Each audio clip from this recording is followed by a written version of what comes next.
Hey, you know what I love? Marvel. You know what else I love? Zombies. What do you get when you combine Marvel and zombies? You get Marvel zombies. But wait, these aren't just any Marvel zombies. These are bootlegs of the figures created by Marvel Select. Are they worth it? Stick around and find out. Welcome to 5 Points of Articulation. The 5 points I articulate are packaging, presentation, poseability, playability, and price. I'm Jason, and for the entire month of October, we're going to have some very special Halloween reviews. Starting off the packaging, and yeah, they didn't exactly come in any packages. Instead, they're wrapped in plastic like Laura Palmer. Instead of just being like normal Ziplocs, the baggies are actually sealed shut, and Zombie Cap included a separate baggie for his accessories. Not only that, but Zombie Spider-Man included a blister for his spindly legs. It would have been so easy to just throw them loose in a shipping box and call it a day, but since they went the extra mile for packaging, I'm giving these bootleg zombies half a point. Moving on to presentation, and Zombie Spider-Man stands at 6.5 inches, Zombie Cap stands at just under 7, and Zombie Hulk stands at 7 3/4. Starting with Spider-Man, and I know that the bootlegger isn't responsible for the sculpt, but that's not going to stop me from gushing. I love the chunks of skin that's missing and the eye peeking out. I love the gangly torso, and I really love the exposed bones. It's really cool how they used a brighter, glossier red for the blood to stand out against the red of his costume. I know that the original figures are painted a lot more crisply, but these are zombies. The messier the better. And say what you will, but they actually painted the webs, and even Hasbro doesn't always do that.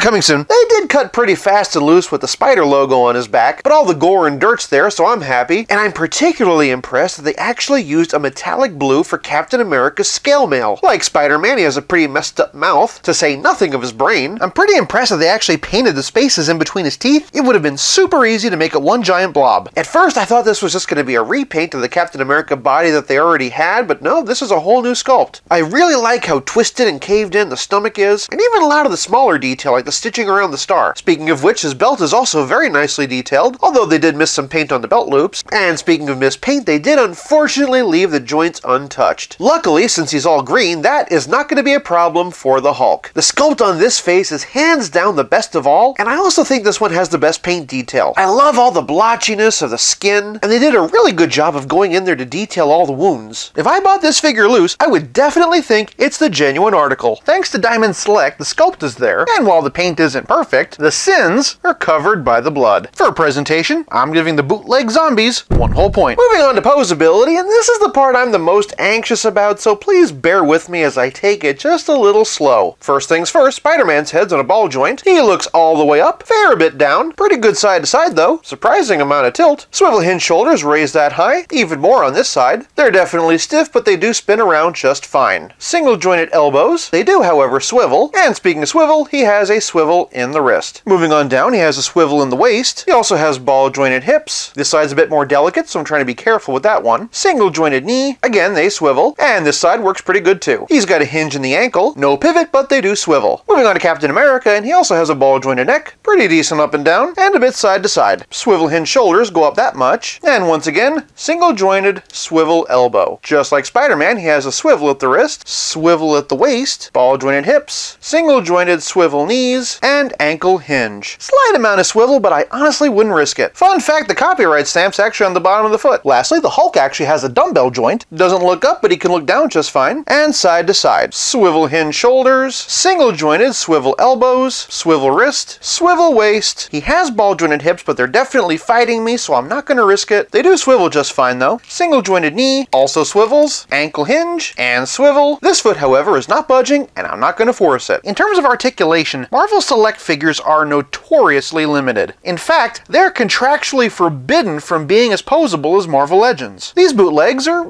decent. Nothing broke, but not all the joints worked either. For poseability, I'm giving the bootleg zombies half a point. Now, it's a well-known fact that the only thing a zombie enjoys are brains. They're crazy about them. So if you could do me a favor and hit that like button, that'll let me know that you are in fact not a zombie. Moving on to playability, and Captain America comes with his mighty shield. I really appreciate the fact that they give you the option of either clipping it on or using elastic straps. And boy howdy, is this making me nervous. I think I'm just going to use the elastic instead. All joking aside, this actually isn't that bad. Using those elastic straps, and he can actually wear the shield on his back. Not gonna lie, I actually like this system better than most actual figures. In addition to a shield, he also comes with a skull cap. It's actually a pretty snug fit. Cap More like skull cap, am I right? Moving on to Spider-Man, and he doesn't have any accessories, but he does have a play feature. His leg is removable. The figure doesn't have any peg holes, so you can't exactly stand him up like this, but it does still make for a pretty fun accessory. Didn't I literally just say he didn't have any accessories?